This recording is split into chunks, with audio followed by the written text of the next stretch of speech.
Hello दोस्तों, स्वागत है आप सभी का आपके अपने चहेते YouTube channel study with Kundan Singh में। हम लोग फिर से इसका जो हम लोग पढ़ रहे थे भौतिक विज्ञान उसका पार्ट 2 हम फिर से स्टार्ट करेंगे और इसको पूरा करने का प्रयास करेंगे। चलिए हम लोग चालू करते हैं अपनी क्लास। देखिए यहाँ पे सबसे पहले हम लोग आते हैं यहाँ पे। यहाँ तक देखिए पिछली क्लास में हो गया था, उसके बाद यहाँ से कंटिन्यू करेंगे। देखिए यहाँ पे लिखा हुआ है कि अवतल दर्पण का प्रयोग दाढ़ी बनाने, गाड़ी की हेडलाइट एवं सर्च लाइट में, सोलर कुकर में तथा आँख, नाक तथा कान की डॉक्टर द्वारा प्रयोग में लाया जाता है। इसका मतलब क्या हुआ? देखिए अवतल दर्पण जो है उसका प्रयोग सबसे पहले तो दाढ़ी बनाने में। आपसे पूछेगा कि दाढ़ी बनाने में किस प्रकार के दर्पण का प्रयोग किया जाता है, तो आप बताओगे अवतल दर्पण का। अब उसके बाद आएगा कि गाड़ी की हेडलाइट जो आगे रोशनी के लिए होती है हेडलाइट, उसमें किस दर्पण का? अवतल दर्पण का। सर्च लाइट, कोई चीज़ हम लोग खोजते हैं तो उसमें जो लाइट रहती है तो सर्च लाइट में भी अवतल दर्पण का प्रयोग। सोलर कुकर, ये देखिए बहुत ही इम्पोर्टेंट है सोलर कुकर, इसको आप लोग ध्यान रखिएगा, इसमें भी अवतल दर्पण का प्रयोग होता है। आँख, कान तथा नाक के डॉक्टर द्वारा प्रयोग में लाया जाना। भाई जो डॉक्टर है वो क्यों इसका प्रयोग करता है, आँख वाला हो या कान वाला हो या नाक वाला? देखो ऐसा होता है कि अवतल दर्पण में जब आप किसी चीज़ को देखते हो तो उससे जो छोटी चीज़ होती है वो आकार में काफ़ी बड़ी दिखाई देती है। या दूसरी तरह से समझें कि कोई भी छोटी से छोटी वस्तु को आप अवतल दर्पण के माध्यम से बड़ा ही स्पष्ट रूप से देख सकते हो। जैसे आँख का डॉक्टर हुआ, आँख में कुछ प्रॉब्लम हो तो अवतल दर्पण का प्रयोग करता है। कान का डॉक्टर, वो जब अंदर देखना रहता है कि कहीं पर्दे में छेद या सड़न या कहीं अन्य जगहों पे कोई प्रॉब्लम तो नहीं है, तो वो भी अवतल दर्पण का प्रयोग करेगा। यही यूज जो है नाक का डॉक्टर भी करता है। उसके बाद आगे देखते हैं, प्रकाश का रंग तरंग दैर्ध्य द्वारा निश्चित किया जाता है। इसका मतलब क्या हुआ? कोई भी प्रकाश है उसका जो रंग होता है उसकी तरंग दैर्ध्य पर निर्भर होता है। क्यों? जैसे देखिए आगे लिखा हुआ है, सबसे अधिक तरंग दैर्ध्य मतलब जितना अधिक तरंग दैर्ध्य होगा वह जो है प्रकाश उतना ही दूर से आपको स्पष्ट दिखाई देगा। देखिए लाल रंग जो होता है उसका प्रकाश आपको बहुत दूर से दिखाई पड़ता है। क्यों? क्योंकि उसका तरंग दैर्ध्य बहुत ही अधिक होता है। सबसे कम तरंग दैर्ध्य बैंगनी का होता है, इसलिए आप देखते होंगे कि बैंगनी रंग का प्रकाश आपको बहुत दूर तक नहीं दिखाई देता। जैसे आप कोई खतरे का निशान या कुछ भी देखे होंगे तो उनमें रेड लाइट लगी रहती है। और जबकि जैसे आपने वो जब विबग्योर की घटना में देखा होगा कि जो ब्लू कलर का या बैंगनी कलर का ये कलर जो होते हैं ये ऊपर ही फैल जाते हैं, हमको कौन सा कलर दिखाई देता है? Red colour. अब देखिए अगले क्वेश्चन पे आते हैं। अगला जो यहाँ पे दिया हुआ है, अधिक तरंग दैर्ध्य के कारण लाल प्रकाश अधिक दूर तक दिखाई पड़ता है, अतः सिग्नल लाल रंग के बनाए जाते हैं। वही चीज़ जो हमने आपको पहले बताया कि सिग्नल जो होते हैं उनमें लाल रंग की लाइट या लाल रंग का प्रयोग इसलिए किया जाता है कि उसका जो लाल प्रकाश है वो अधिक दूर तक दिखाई पड़े, इसी वजह से सिग्नल लाल रंग के बनाए जाते हैं। अब आगे देखते हैं, विभिन्न स्थितियों में उत्तल लेंस में प्रतिबिंब की लंबाई वस्तु की अपेक्षा छोटी, यहाँ ध्यान दीजिएगा आप, वस्तु की अपेक्षा छोटी, बराबर या बड़ी हो सकती है। किसमें? उत्तल लेंस में। जबकि वहीं पे अवतल लेंस में क्या होता है, प्रतिबिंब की लंबाई सदैव ही वस्तु से या वस्तु की अपेक्षा छोटी होती है। आप इसको याद रखिएगा कि अवतल लेंस जो होता है उसमें प्रतिबिंब की लंबाई, जो प्रतिबिंब बनता है उसकी लंबाई हमेशा छोटी होती है। कैसी होती है? हमेशा छोटी होती है। अब जब आप इसको रट लिए या याद कर लिए कि अवतल लेंस में प्रतिबिंब की लंबाई वस्तु की अपेक्षा छोटी होती है। अब यहाँ पे जब उत्तल लेंस में, तो जब इसको आप याद कर लीजिए, आपको अपने आप याद हो जाएगा कि उत्तल लेंस में प्रतिबिंब की लंबाई वस्तु की अपेक्षा छोटी, बराबर या बड़ी हो सकती है। इसमें सारी जो है शर्तें पूरी होंगी, जबकि इसमें केवल छोटी वाली यही शर्त पूरी हो रही है। अब देखिए हम लोग आगे देखते हैं।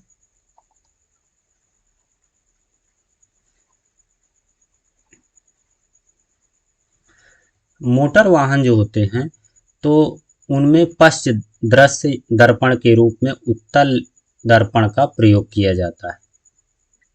आपने देखा होगा जो साइड मिरर होता है या जो बगल में लगा हुआ होता है दर्पण, उसमें कौन सा जो है लेंस का प्रयोग किया जाता है? उत्तल दर्पण का। कभी भी पीछे का दृश्य देखने के लिए जो ड्राइवर के बगल में लगा रहता है, आप वो किए होंगे। जैसे ये कोई गाड़ी है तो इसमें यहाँ पे जैसे ड्राइवर हो गया, तो ये जो बगल में यहाँ पे शीशा पीछे की गाड़ी, मतलब कौन सी गाड़ी है इसको देखने के लिए लगा रहता है, तो वो कौन सा होता है? उत्तल होता है। उत्तल दर्पण का प्रयोग किया जाता है। अवतल दर्पण के फोकस तथा वक्रता केंद्र के बीच रखी वस्तु का प्रतिबिंब कैसा होता है? ये देखिए मोस्ट इम्पॉर्टेंट है, इम्पॉर्टेंट क्वेश्चन है, आप इसको थोड़ा सा ध्यान रखिएगा। ये बहुत बार क्वेश्चन पूछा जा चुका है कि अवतल दर्पण के फोकस तथा वक्रता केंद्र के बीच में रखी वस्तु का प्रतिबिंब कैसा बनता है? तो इसमें आपका आंसर जो होगा वो यही होगा कि सदैव उल्टा तथा वास्तविक बनता है। कैसा बनता है? उल्टा तथा वास्तविक बनता है। साथ ही इस दूरी में रखे वस्तुओं के प्रतिबिंब बड़े आकार के दिखाई देते हैं। जो प्रतिबिंब होगा वो कैसा होगा? उसका आकार बड़ा होगा। इसीलिए दंत चिकित्सक जो दांतों के डॉक्टर होते हैं, इसी वजह से अवतल दर्पण का प्रयोग करते हैं, क्योंकि उनको देखना रहता है कहाँ पे कैविटी है, क्या है, तो इस वजह से वो लोग किस दर्पण का प्रयोग करते हैं? अवतल दर्पण का प्रयोग करते हैं। अब देखिए आगे देखते हैं। तो यहाँ पे दिया हुआ है कि इको साउंडिंग एक तकनीक है जिसका प्रयोग करके सागर की गहराई को मापा जाता है। इसका मतलब क्या हुआ? देखिए, जब समुद्र में आप गहराई मापोगे, आप किसी पनडुब्बी पे या पानी के जहाज पे यात्रा कर रहे हो, तो आपको जो है जैसे पता करना है कि यहाँ पे कितनी गहराई है, तो आप वहाँ पे लठ लेकर के या कोई उस तरह का यंत्र लेकर के, लठ या डंडे से तो आप नापने नहीं लगोगे। वहाँ पे जो एक स्पेशल तकनीक होती है जिसकी माध्यम से उसकी गहराई को मापा जाता है, तो वो कौन सी तकनीकी है? इको साउंडिंग तकनीक के द्वारा समुद्र में या सागर में गहराई को मापा जाता है, ना कि मीटर या कोई, मतलब समझ सकते हो। चलिए आगे देखते हैं। एसआई पद्धति में लेंस शक्ति की इकाई डायोप्टर होती है। मतलब क्या हुआ? एसआई पद्धति में लेंस या शक्ति की इकाई क्या होती है? लेंस शक्ति की इकाई डायोप्टर होती है, या यूनिट भी इसको कह सकते हैं। जो लोग नहीं समझ पा रहे तो वो लोग अपना इसको यूनिट से समझ सकते हैं। आगे देखिए, न्यूनतम तरंगदैर्घ्य गामा किरणों का होता है। सबसे न्यूनतम जो तरंगदैर्घ्य होता है वो किनका होता है? गामा किरणों का, जिसका तरंगदैर्घ्य परिसर 10 की घात -14 मीटर से 10 की घात -10 मीटर तक होता है। अच्छा, अब देखते हैं फिर, न्यूनतम तो हो गया कि गामा का होता है, अब सर्वाधिक देख लेते हैं। सर्वाधिक तरंगदैर्घ्य रेडियो तरंगों का होता है। किसका होता है? रेडियो तरंगों का जो तरंगदैर्घ्य होता है वह सर्वाधिक होता है। ऐसी तरंगे जिनका ध्रुवीकरण नहीं हो सकता है अनुदैर्घ्य तरंग कहलाती हैं। मतलब ऐसी तरंगे जिनका ध्रुवीकरण नहीं किया जा सकता है या नहीं हो सकता है, उनको हम क्या कौन सी तरंग बोलते हैं? अनुदैर्घ्य तरंग बोलते हैं। अब हम लोग देखते हैं आगे। प्रकाश चुंबकीय तरंगे जो होती हैं, प्रकाश चुंबकीय तरंगे विद्युत चुंबकीय तरंगों के लिए माध्यम का होना आवश्यक है। इसका मतलब क्या हुआ? जो प्रकाश विद्युत चुंबकीय तरंगे होती हैं, बिना माध्यम के वह नहीं चल सकती, इसलिए इनमें माध्यम की आवश्यकता होती है। किसमें? प्रकाश विद्युत चुंबकीय तरंगों में।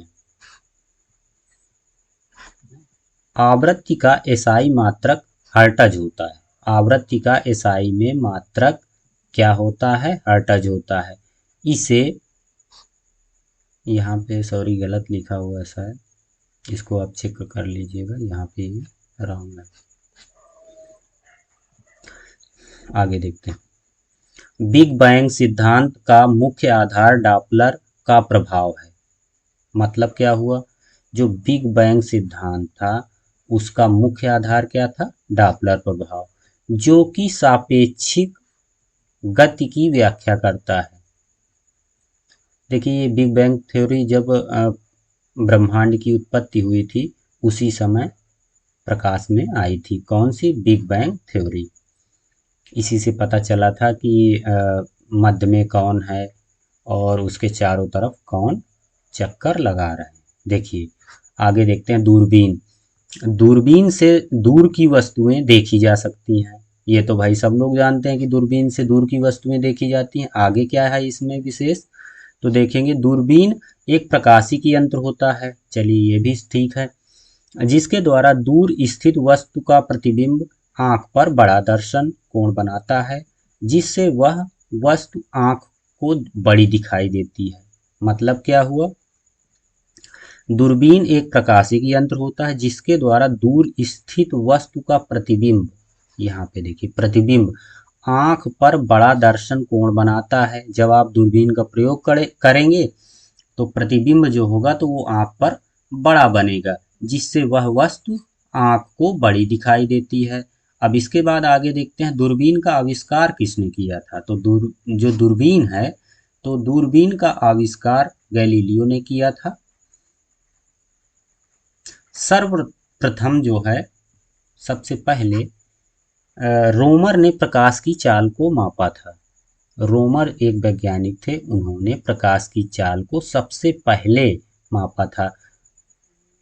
पानी में डूबी हुई छड़ अपवर्तन के कारण मुड़ी हुई प्रतीत होती है। मतलब क्या है? आप स्वयं जो है इसको टेस्ट कर सकते हैं कि कोई बाल्टी में पानी रखा हुआ है, तो कोई छड़ आप ले लीजिए, उसको उसमें डुबोइए, आपको वह मुड़ी हुई दिखाई देगी, जबकि ये असल में मुड़ी मुड़ी हुई नहीं होती है, लेकिन अपवर्तन की वजह से वो हमको ऐसी दिखाई देती है।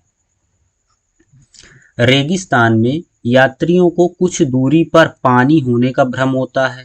इसे रेगिस्तान की मृग तृष्णा या मृगमरीचिका भी कहा जाता है। ये क्वेश्चन जो है आयोग का बहुत ही इम्पोर्टेंट क्वेश्चन है, मोस्ट इम्पॉर्टेंट आप इसको कर सकते हो। तो इसमें देखिए, आप देखते होंगे कि आप सड़क पर चल रहे हैं, तो अगर धूप काफ़ी तेज़ है तो आपको लगेगा कि बाहर जो है जो सड़क में देखेंगे कि आपको लगेगा कि पानी जैसा भरा हुआ है कुछ। आप इसी तरह से आप बालू जब काफ़ी दोपहर का समय हो तो आप बालू में देखिए तो आपको जैसे लगेगा हीरे टाइप कुछ पड़ा हुआ है और चमक रहा है, लेकिन ये सब झूठ होता है। किसकी वजह से होता है? यह मृग तृष्णा की या मृगमरीचिका की वजह से होता है। यही आपने देखा होगा कि महाभारत में किसके साथ हुआ था? दुर्योधन के साथ, जिसकी वजह से इतना बड़ा युद्ध हुआ। आगे देखते हैं। 20 हर्ट्ज से कम आवृत्ति वाली ध्वनि तरंगे अपश्रव्य तरंगे कहलाती हैं। मतलब 20 हर्ट्ज से जो कम होंगी तो उनको क्या कहा जाएगा? अपश्रव्य तरंगे। तथा 20,000 हर्ट्ज से अधिक आवृत्ति वाली तरंगे पराश्रव्य तरंगे कहलाती हैं। उसके बाद 20 हर्ट्ज से 20 किलो हर्ट्ज तक की आवृत्ति की तरंगे श्रव्य तरंगे कहलाती हैं। मानव जो होता है, कौन? मानव इन तरंगों को सुन पाता है, और पराश्रव्य को तो ये नहीं सुन पाता। जो आपके जो कुत्ता बिल्ली इस टाइप के जो जानवर होते हैं, वो लोग इन तरंगों को सुन सकते हैं। आगे देखते हैं।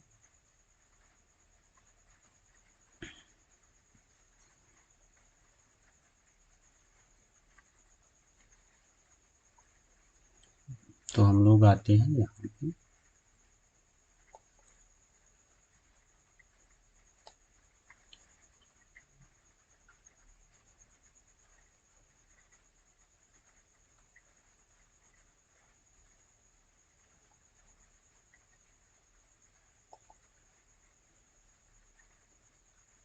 चलिए हम लोग यहाँ पे देखते हैं। देखिए, आपको अब शायद दिखाई दे रहा होगा। देखिए अब हम लोग यहाँ पे आते हैं। दूर दृष्टि दोष वाले आँख में नज़दीक की दृष्टि को स्पष्ट देखने के लिए उत्तल लेंस वाले चश्मे का प्रयोग किया जाता है। जब आपको दूर दृष्टि दोष की समस्या होगी तो आप किस लेंस के चश्मे का प्रयोग करेंगे? उत्तल लेंस के चश्मे का प्रयोग करेंगे। क्योंकि दूर दृष्टि नाम तो होता है, लेकिन इसमें होता है आपको दूर की वस्तुएं तो स्पष्ट दिखाई देंगी, लेकिन नज़दीक की वस्तुएं जो होंगी तो वो धुंधली दिखाई देती हैं। और नज़दीक की वस्तुओं को देखने के लिए हम किस लेंस का प्रयोग करेंगे? उत्तल लेंस का। देखिए ये थोड़ा सा उल्टा होता है, दर्पण और लेंस लगभग उल्टे होते हैं, इसको आप ध्यान रखिएगा। जिस जगह वायु का दबाव अधिक होता है वहाँ पानी का क्वथनांक अधिक होता है। देखिए ये आप लोग जानते ही होंगे कि जहाँ पर वायु का दबाव अधिक होगा वहाँ पानी का क्वथनांक जो होता है वह अधिक होता है, और जहाँ वायु दाब कम होगा वहाँ पानी का क्वथनांक जो होगा वह क्या होगा? कम होगा। ये चीज ध्यान रखिएगा। अब आगे हम लोग देखते हैं कि प्रकाश का वेग ताप पर निर्भर करता है। प्रकाश जो होता है उसका वेग वो किस पर निर्भर होता है? उसके ताप पर निर्भर होता है। प्राथमिक तरंगों को मिश्रित करने पर जो रंग प्राप्त होते हैं उन्हें क्या कहते हैं? ये क्वेश्चन बहुत ही अच्छा क्वेश्चन है, जिसको आप लोग ध्यान से पढ़िएगा कि प्राथमिक रंगों को मिश्रित करने पर जो रंग प्राप्त होते हैं उन्हें क्या कहा जाता है? उन्हें द्वितीयक या अनुपूरक रंग कहा जाता है। अब आगे हम लोग देखते हैं। मनुष्य द्वारा सुनी जाने वाली ध्वनि 20 से 20,000 हर्ट्ज होती है। देखिए ये हम लोगों ने अभी आगे पढ़ा था, और इसको फिर से देखिए रिवाइज हो गया आप लोगों का कि 20 से 20,000 हर्ट्ज वाली जो ध्वनि होती है वह किसके द्वारा सुनी जाती है? मनुष्य के द्वारा। जबकि जो कुत्ते और बिल्लियां होती हैं वह 20 किलो हर्ट्ज के जो ऊपर की ध्वनि होती है उसको आसानी से सुन पाते हैं, हम लोग उसको नहीं सुन पाते हैं। अब हम लोग आते हैं अगले रो पे। तो यहाँ पे हम लोग देखेंगे कि लेजर या प्रकाश के अन्य सुसंगत स्रोतों से दो प्रकाश बीम के व्यतिकरण से बने त्रिविमीय बिंब को क्या कहा जाता है? उसको कहा जाता है होलोग्राफी। एक अपारदर्शक वस्तु का रंग इसके द्वारा रंग का परावर्तन के कारण होता है। क्या होता है? एक अपारदर्शक जो वस्तु होती है इसका रंग इसके द्वारा रंग का परावर्तन के कारण होता है। आगे देखते हैं। लेजर का तात्पर्य, मतलब लेजर का आपको यहाँ पे फुल फॉर्म बताया गया है। तात्पर्य का मतलब क्या हो गया? उसका फुल फॉर्म है। तो लेजर का फुल फॉर्म क्या होता है? Light amplification by stimulated emission of radiation. ये इसका पूरा फुल फॉर्म हो गया। अब आगे देखते हैं। एक्स किरण का उपयोग टूटी हड्डियों की तस्वीर बनाने में किया जाता है। जैसे देखिए आप जब आपकी कोई हड्डी टूट जाती है तो सबसे पहले डॉक्टर आपका एक्सरे करता है। क्या करता है? एक्सरे। आपने ये नाम जरूर सुना होगा। तो एक्सरे करता है, तो एक्सरे के द्वारा क्या किया जाता है, एक्सरे के द्वारा आपकी हड्डी की स्थिति क्या टूटी हुई है, क्या है उसमें प्रॉब्लम, ये सारी चीज़ें उसमें स्पष्ट दिखाई पड़ जाती हैं। इस वजह से वहाँ पर आपका जो एक्स किरणें हैं उनका उपयोग करके ही डॉक्टर पता लगाता है कि हड्डी कहाँ से टूटी हुई है। आगे देखिए, बादलों वाली रात्रि खुले आकाश वाली रात्रि से क्या क्या होती है, गर्म होती है। इसकी वजह क्या होती है, पार्थिव विकिरण। आइंस्टीन को प्रकाश विद्युत प्रभाव सिद्धांत के लिए नोबेल पुरस्कार मिला था। आइंस्टीन जो हमारे साइंटिस्ट थे, उनको किस सिद्धांत के लिए मिला था नोबेल पुरस्कार, प्रकाश विद्युत प्रभाव सिद्धांत के लिए उनको नोबेल पुरस्कार प्रदान किया गया था। अब देखते हैं अगली रो पे क्या दिया हुआ है। लाउडस्पीकर एक ऐसा यंत्र होता है जो माइक्रोफोन से सर्वप्रथम ध्वनि ऊर्जा को विद्युत ऊर्जा में एवं तत्पश्चात विद्युत ऊर्जा को ध्वनि ऊर्जा में परिवर्तित करता है। इसका मतलब क्या हुआ, लाउडस्पीकर आप ये जो है बहुत अच्छे से जानते होंगे, यह एक यंत्र है। इसके द्वारा क्या किया जाता है, जो माइक्रोफोन से सर्वप्रथम ध्वनि ऊर्जा को, इसका लाउड स्पीकर का काम क्या होता है, यह इसका काम होता है कि ध्वनि ऊर्जा को विद्युत ऊर्जा में बदल दे। उसके बाद तत्पश्चात विद्युत ऊर्जा को ध्वनि ऊर्जा में परिवर्तित कर दे। इसका मतलब क्या हुआ, लाउड स्पीकर के द्वारा जो ध्वनि ऊर्जा है उसको विद्युत ऊर्जा में बदला जाएगा। उसके बाद फिर उसको ध्वनि ऊर्जा में परिवर्तित कर दिया जाएगा। अब आगे देखते हैं। जैसे हमने आपको पहले भी बताया था कि जनरेटर जो होता है वह क्या करता है, यांत्रिक ऊर्जा को विद्युत ऊर्जा में बदलता है। उसी तरह यहाँ पे लाउड स्पीकर का भी काम है, यह क्या करता है, जो विद्युत ऊर्जा होती है उसको ध्वनि ऊर्जा में बदल देता है। आगे देखते हैं, अधिवर्ष किसे कहा जाता है। ये आपने रीजनिंग में तो जरूर पढ़ा होगा कि जिसमें फरवरी 29 दिन की होती है उस वर्ष को क्या कहा जाता है, अधिवर्ष या लीप ईयर कहा जाता है। क्या कहा जाता है, लीप ईयर। ठीक है, चलिए हम लोग आगे चलते हैं। ट्रांसफार्मर विद्युत चुंबकीय प्रेरण, यहाँ पे देखिए, ये जो हमारा ट्रांसफार्मर होता है वह किस सिद्धांत पर कार्य करता है, तो वह विद्युत प्रेरण के सिद्धांत पर या विद्युत चुंबकीय प्रेरण के सिद्धांत पर कार्य करता है।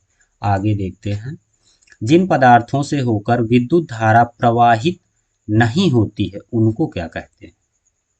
भाई विद्युत धारा जिनसे प्रवाहित नहीं होती, देखिए कुछ जो धातुएं होती हैं जैसे लोहा तांबा, इन सब से तो प्रवाहित हो जाती है, तो इनको क्या कहते हैं, तो ये सुचालक होती हैं।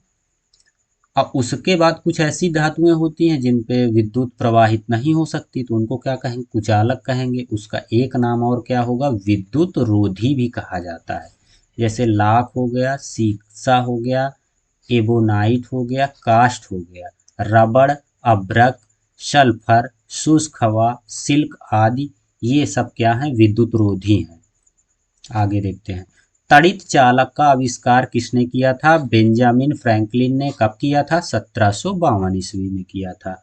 तो अब आगे देखते हैं, ग्राहम बेल ने टेलीफोन का मतलब इसमें बताया गया कि आविष्कार किसने किसका किया था, तो ग्राहम बेल जो थे तो उन्होंने टेलीफोन का आविष्कार किया था। लॉर्ड लिस्टर जो थे तो उन्होंने एंटीसेप्टिक सर्जरी का प्रयोग किया था, मतलब प्रयोग नहीं, उसका आविष्कार किया था। ठीक, तथा आइंस्टीन जो थे तो उन्होंने सापेक्षिकता का सिद्धांत दिया था। आगे देखते हैं,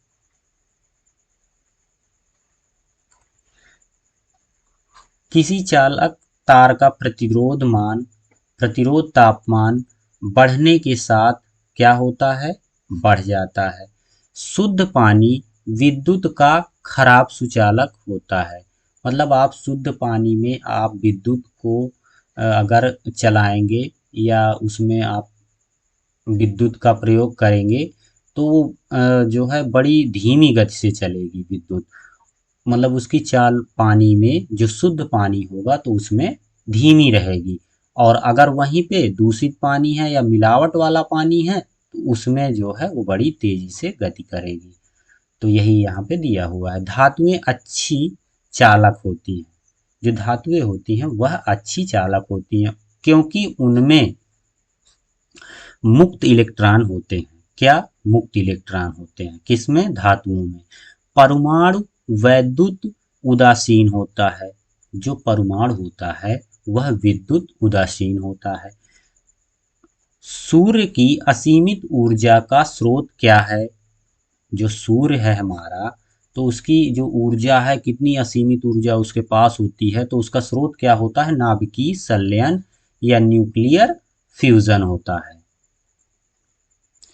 किसी द्रव को उसके क्वथनांक से पूर्व उसके वाष्प में बदलने की क्रिया को क्या कहा जाता है? तो उसको कहा जाता है वाष्पीकरण या इवेपोरेशन। क्या कहा जाता है? इवेपोरेशन या वाष्पीकरण भी कहा जाता है। ट्रांजिस्टर दो डायोड को एक संयोजन, जो ट्रांजिस्टर होता है वह दो डायोडों का एक संयोजन होता है। ट्रांजिस्टर यहाँ आप रेडियो बाजा से मत समझ लीजिएगा।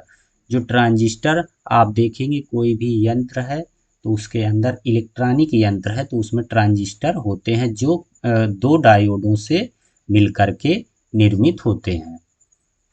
वायुमंडल में सबसे अधिक मात्रा में कौन सी गैस पाई जाती है? नाइट्रोजन गैस पाई जाती है। कितनी पाई जाती है? 78% पाई जाती है।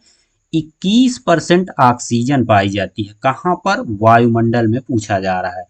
और उसके बाद जो 1% हमारा होता है उसमें कार्बन डाइऑक्साइड या carbon dioxide, hydrogen, helium, ozone तथा जलवाष्प आदि 1% में पाए जाते हैं। 78% नाइट्रोजन, 21% ऑक्सीजन, और उसके बाद जो बचा 1% उसमें carbon dioxide, hydrogen, helium, ozone तथा जलवाष्प आदि पाए जाते हैं। अब देखिए कि जब किसी भारी नाभिक के टूटने से दो छोटे कण बनते हैं तो उनको कहा क्या जाता है? जब किसी भारी नाभिक के टूटने से दो छोटे नाभिक बनते हैं उनको कहते क्या है? चलिए आप लोग बताइए जल्दी से। हम आपको बता दे रहे हैं।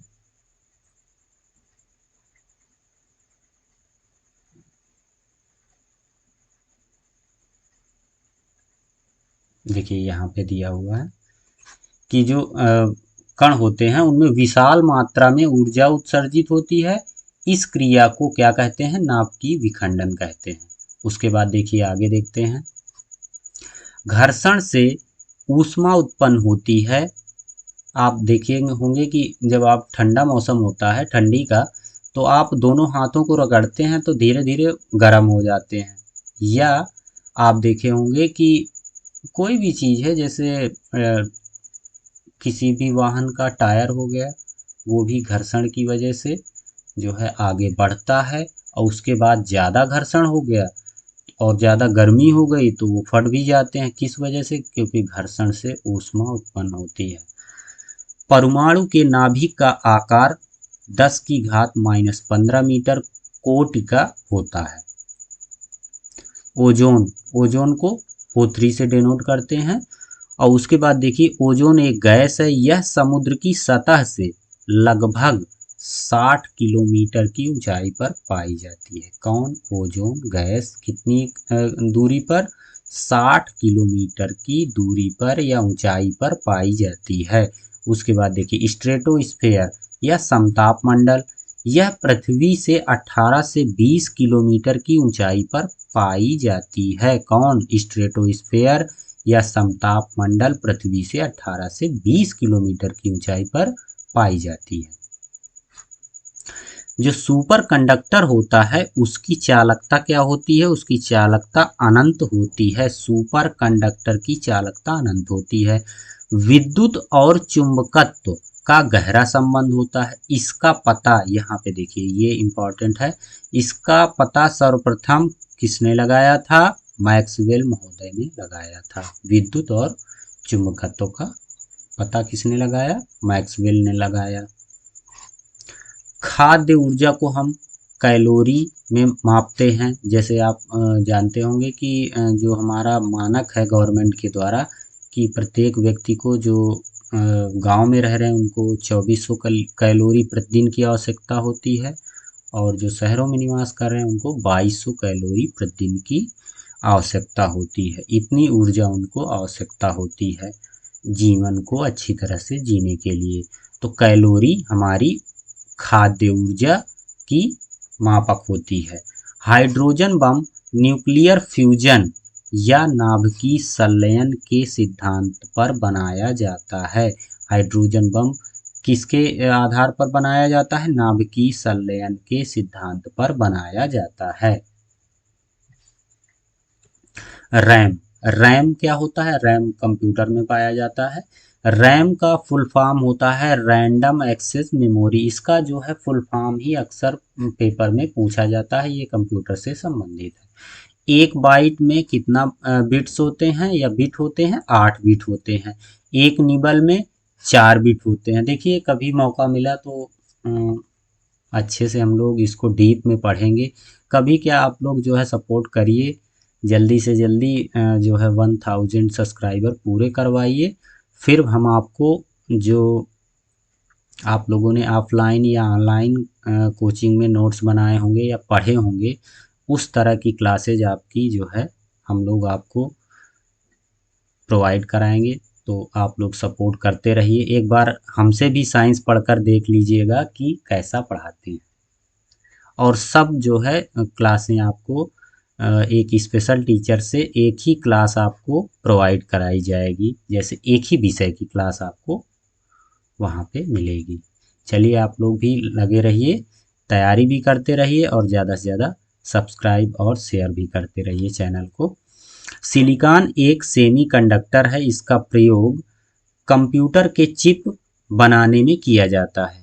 सिलिकॉन का प्रयोग क्या किया किसमें किया जाता है? जो कंप्यूटर के चिप्स होते हैं या चिप जो उसमें लगी रहती हैं उनको बनाने में सिलिकॉन का धातु का प्रयोग किया जाता है। आगे देखिए, विद्युत ऊर्जा का प्राकृतिक स्रोत नहीं है। मतलब क्या हुआ? जो विद्युत ऊर्जा है या बिजली है ये प्राकृतिक स्रोत नहीं होता, इसको हम कृत्रिम रूप से तैयार करते हैं या बनाते हैं।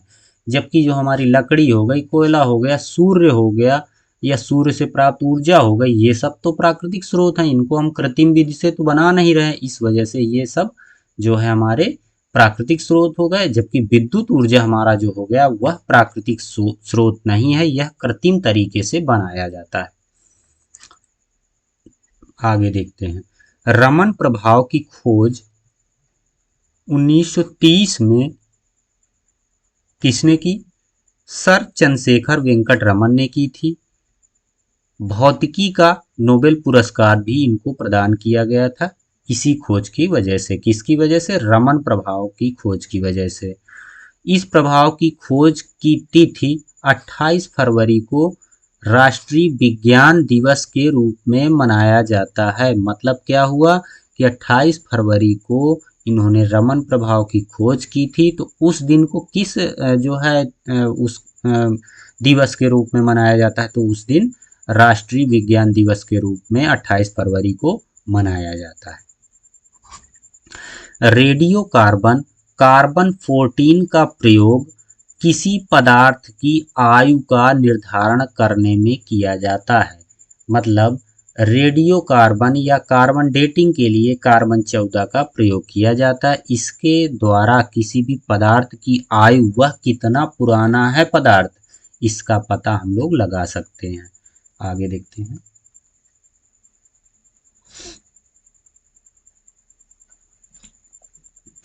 यहाँ पे दिया हुआ है, देखिए, वायु का प्रवाह उच्च वायुदाब से निम्न वायुदाब की दिशा में होता है। जो हमारा वायु होती है तो उसका प्रवाह हमेशा जहाँ पर वायुदाब अधिक होगा, जहाँ पर वायुदाब अधिक होगा तो वहाँ पर वायु नहीं रुकेगी, वो किस तरफ प्रवाहित होने का प्रयास करेगी, जहां पर वायुदाब कम होगा वह उसी दिशा में ज्यादा से कम की ओर प्रवाहित होगी। अब आगे देखते हैं, वोटिंग मशीन की कार्यप्रणाली अपकेंद्रण के सिद्धांत पर कार्य करती है। तो जो वोटिंग मशीन होती है जिस पे हम लोग जो है चुनाव के समय वोट डालते हैं, तो वो जो उसकी कार्य प्रणाली होती है किस सिद्धांत पर कार्य करती है, तो वह करती है अपकेंद्रण के सिद्धांत पर। आप लोग इनको ध्यान से, ये इम्पॉर्टेंट चीज़ें हैं और बहुत ही जो है जो भी आपके एग्ज़ाम है इनमें बहुत ज़्यादा पूछी जा रही है, तो इनको आप लोग नोट करते चलिएगा। और ये आपका जो भी घटना चक्र की यूपी ट्रिपल एससी की बुक आई हुई है उसी के द्वारा हम आप लोगों का रिवीजन करवा रहे हैं। देखिए 1614 ईस्वी में जॉन नेपियर ने लघु गणक किसकी लघु गणक की संकल्पना की थी। कब? 1614 ईस्वी में। लघु गणक क्या हुआ आप लोग जानते हो, कैलकुलेटर तो आप जानते ही हैं, उसी को लघु गणक कहा गया था जब इसकी खोज की गई थी। और उसके बाद ऑक्सीजन की खोज किसने की थी, कब की थी, तो 1774 में। किसने की थी, जोसेफ प्रिस्टले ने की थी। ऑक्सीजन की खोज 1774 ईस्वी में जोसेफ प्रिस्टले ने की थी। अब आगे देखते हैं, मानव निर्मित प्रथम उपग्रह स्पुतनिक फर्स्ट था। यह किस देश का उपग्रह था, तो यह आपका रूस का था। उस समय सोवियत रूस था, अब इस समय तो बढ़ करके रूस हो गया है, लेकिन उस समय सोवियत रूस था, उसी का यह उपग्रह था। क्रोनोलॉजी विज्ञान की वह शाखा है जिसमें समय की अवधि का अध्ययन किया जाता है। समय की अवधि का अध्ययन किसके द्वारा किया जाता है, क्रोनोलॉजी विज्ञान की शाखा के द्वारा समय की अवधि का अध्ययन किया जाता है। आगे देखते हैं, डाल्टन ने परमाणु सिद्धांत का प्रतिपादन किया था। तो डाल्टन ने किस सिद्धांत का प्रतिपादन किया, परमाणु सिद्धांत का प्रतिपादन किया था। आगे देखते हैं, समुद्र की जो गहराई होती है उसको नापने के लिए किस मीटर का या यंत्र का प्रयोग किया जाता है, फैदोमीटर का प्रयोग किया जाता है। और जो समुद्री जो दूरी होती है उसको किस चीज़ से मापते हैं, नाटिकल मील से समुद्री दूरी को मापते हैं। गहराई को फैदोमीटर से और समुद्री दूरी को नाटिकल मील से मापा जाता है। अब देखिए आगे, पृथ्वी के नज़दीक वायुमंडल की सबसे निचली परत को क्या कहा जाता है, क्षोभ मंडल कहा जाता है। उसके ऊपर समताप मंडल। इसी तरह आप लोग आगे देख लीजिएगा। प्रथम अंतरिक्ष यात्री यूरी गागरिन थे, जो 12 अप्रैल 1961 को वोस्टोक स्पेसक्राफ्ट से अंतरिक्ष में गए और अंतरिक्ष में 1 घंटा 48 मिनट तक रहे थे। ये सबसे पहली बार की जो है घटना है और उसी का समय दिया हुआ है। जब पहली बार यूरी गागरिन गए थे तो 1 घंटा 48 मिनट वहाँ पे रुके थे। अब आगे देखते हैं, जापान पर प्रथम परमाणु बम 1945 में गिराया गया था। कब गिराया गया था, जापान पर जो परमाणु बम था तो वह 1945 में। तो कहाँ पर गिराया गया था, तो उसके जो 2 नगर थे, एक था नागासाकी और दूसरा था हिरोशिमा, यहाँ पे बम गिराया था। किसने गिराया था, यूएसए या अमेरिका के द्वारा गिराया गया था। प्रथम भारतीय अंतरिक्ष यात्री कौन थे, राकेश शर्मा थे। ये भारतीय है, दिया हुआ है प्रथम भारतीय अंतरिक्ष यात्री। अब ये देखिए, चांद पर आदमी को ले जाने वाले स्पेस शटल का नाम क्या था। जो चांद पर स्पेस शटल गया था उसका नाम क्या था, अपोलो 11 या 11, अपोलो 11 था। भारत द्वारा चंद्रमा पर भेजे गए पहले यान का नाम क्या था, चंद्रयान प्रथम या चंद्रयान फर्स्ट। भारत द्वारा चंद्रमा पर जो यान गया था उसका नाम चंद्रयान फर्स्ट। ब्रह्मांड का अध्ययन कोस्मोलॉजी रूप में जाना जाता है। जब ब्रह्मांड का जो अध्ययन होता है उसको क्या कहते हैं, कोस्मोलॉजी कहते हैं। ब्रह्मांड के अध्ययन को कोस्मोलॉजी कहा जाता है। चलिए यहीं पर हम अपनी क्लास को समाप्त करते हैं और घटना चक्र की जो बुक है उसके द्वारा यहीं पर जो है यह आपका भौतिक विज्ञान समाप्त होता है। अब इसके बाद हम लोग रासायनिक विज्ञान या केमिस्ट्री का अध्ययन करेंगे और उसके बाद हम बायो पर आएंगे या जीव विज्ञान पे, फिर इनसे बनने वाले महत्वपूर्ण प्रश्नों को देखेंगे। तो चलिए, बहुत बहुत धन्यवाद आप लोगों का क्लास में बने रहने के लिए। और आप अपने इस चहेते यूट्यूब चैनल को लाइक करें, सब्सक्राइब करें और ज़्यादा से ज़्यादा शेयर करें, क्योंकि आपके शेयर की बहुत ही ज़्यादा ज़रूरत है। Thanks for watching. बाय।